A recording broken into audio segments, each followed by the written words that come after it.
The common theory for the Forgotten Man currently in the Deltarune discourse is that the Forgotten Man represents a blocked memory. This is a decent theory, but it ignores most of what we learn from the Chapter 3 Man-Country sequence. So here's my alternate interpretation. The overridden man theory.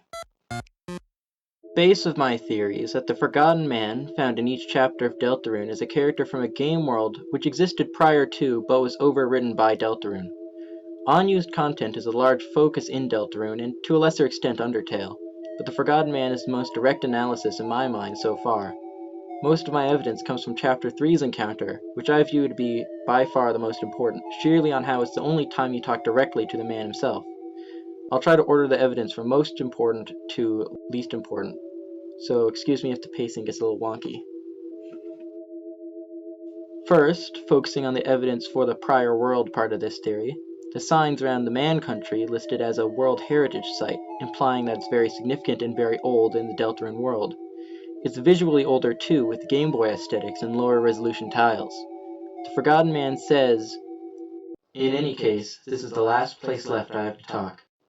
The last place with ties to the code of the Forgotten World.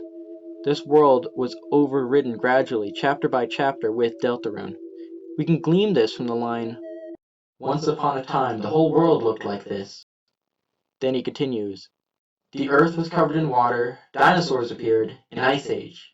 This parallels the first two chapters. Dinosaurs refers to meeting Susie in the first chapter, and the ice age is Noelle, who you add to your party in chapter 2. This line is directly followed by the one where he states this is the only place he can talk, implying this change is what caused his silence. Society was developed, as he puts it, and his world was ridden over with Deltarune.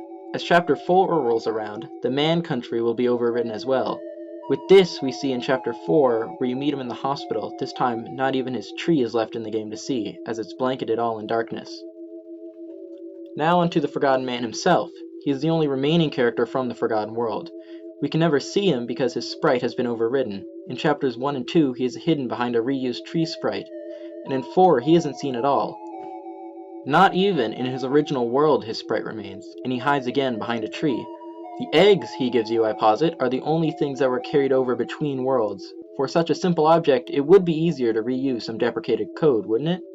These eggs, as long as they're loaded in the game's memory, force the Forgotten Man to be loaded in too.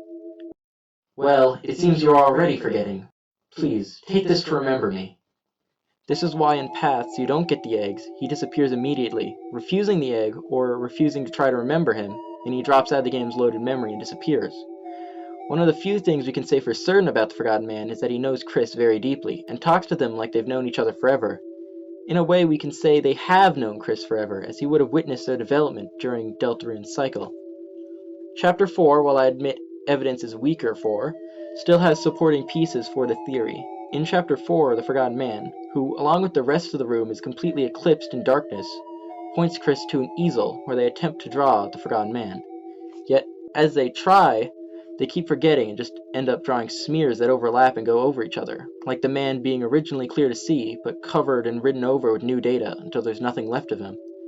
But, like the Sink said, no matter how hard you try, they never could wash it all away. And small pieces of the man exist. The man uses the sequence to explain to Chris their nature, and through this we get the fourth egg. And this is not without precedent in Toby Fox's work.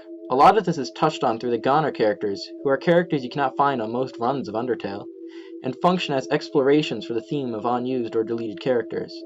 The Forgotten Man seems to have been a rather direct connection to the Goners, not just through themes, but through his repeated mention of donuts. In Undertale, one of the Goner characters was a mirror of the guy who regretted buying a donut, so the specific choice of making the Forgotten Man mention donuts of all foods seems like an intentional choice.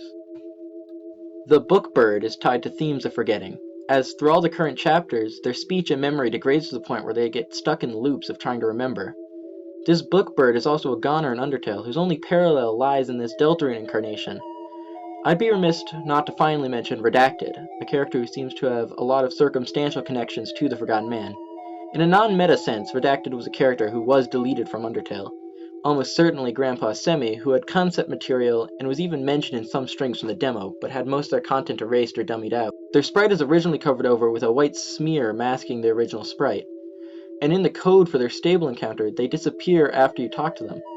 To be clear, I'm not saying these are the same character. I don't think Redacted was ever supposed to have any meta implications, just genuinely non-used scrap character.